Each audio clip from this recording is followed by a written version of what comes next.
కర్నూలు జిల్లాలో జరిగిన బస్సు ప్రమాద ఘటన అనేక కుటుంబాల్లో తీరని విషాదాన్ని నింపింది.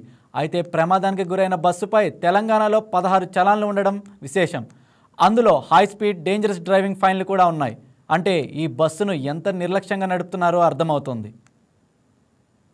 అయినట్లు ఏపీ రవాణా శాఖ తెలిపింది. కావేరీ ట్రావెల్స్ పేరిట రిజిస్ట్రేషన్ చేసి బస్సును నడుపుతున్నారు. 2018 మే 2న బస్సును డయ్యూడామాలో రిజిస్ట్రేషన్ చేశారు.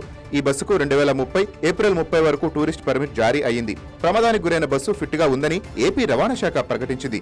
అలాగే 2027 మార్చి 31 వరకు ఫిట్నెస్ ఉంది. 2026 ఏప్రిల్ 20 వరకు బస్సుకు ఇన్సూరెన్స్ కూడా ఉంది.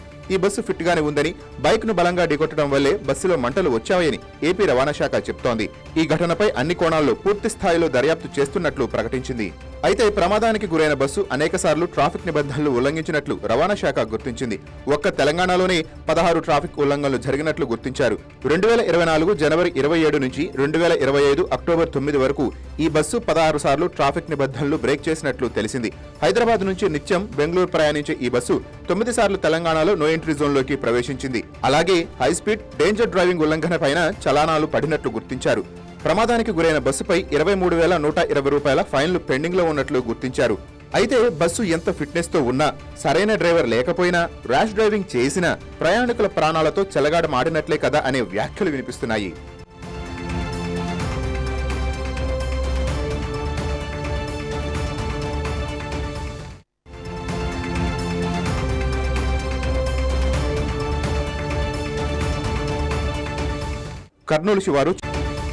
కర్నూలు శివారు చిన్నకోటేరులో జాతీయ రహదారిపై ప్రమాదాన్ని